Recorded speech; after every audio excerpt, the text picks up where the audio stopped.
Évangile de Jésus-Christ selon saint Marc. En ce temps-là, Jésus quitta le territoire de Tyr. Passant par Sidon, il prit la direction de la mer de Galilée et alla en plein territoire de la Décapole. Des gens lui amènent un sourd, qui avait aussi de la difficulté à parler, et supplie Jésus de poser la main sur lui.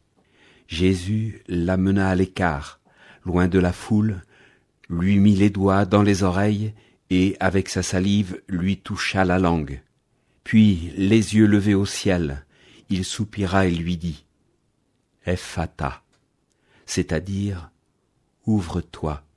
Ses oreilles s'ouvrirent, sa langue se délia et il parlait correctement. Alors Jésus leur ordonna de n'en rien dire à personne. Mais plus il leur donnait cet ordre, plus ceux-ci le proclamaient.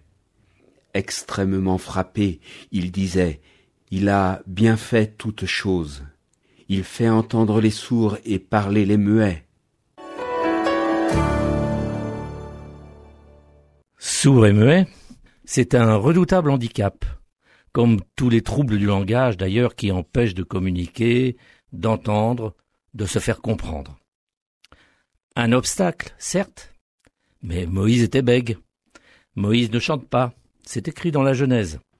Sa langue est lourde, et le Seigneur le guérit en lui disant « Et maintenant, va, je suis avec ta bouche, et j'enseignerai ce que tu devras dire. » Jérémie, quant à lui, devint prophète lorsque le Seigneur a avancé la main de sa bouche et lui a dit « Ainsi, je mets mes paroles dans ta bouche. » Cela signifie au fond que nous ne sommes pas capables, par nous-mêmes, de prononcer les paroles du salut si le Seigneur n'ouvre pas nos oreilles, s'il ne délie pas notre langue.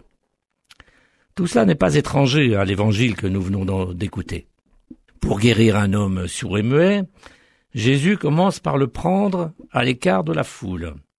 Autrement dit, le Seigneur nous reçoit en particulier, c'est à nous qu'il s'adresse, c'est nous qu'il sauve en tête à tête.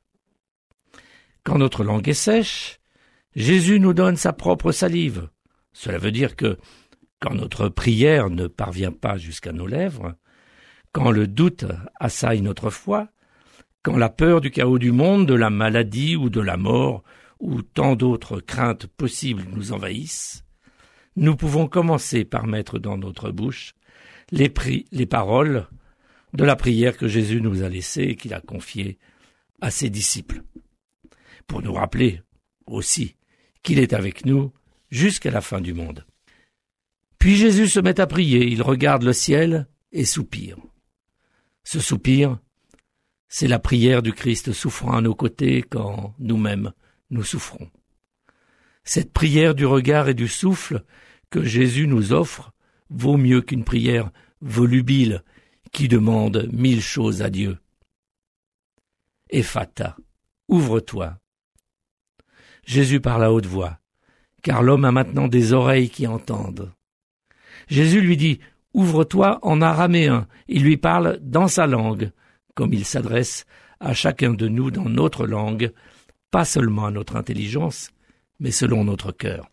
À son image, Jésus nous dit de nous ouvrir aux autres, à leurs souffrances et à leurs problèmes, à leurs qualités, à leurs projets pour les entendre, les discuter.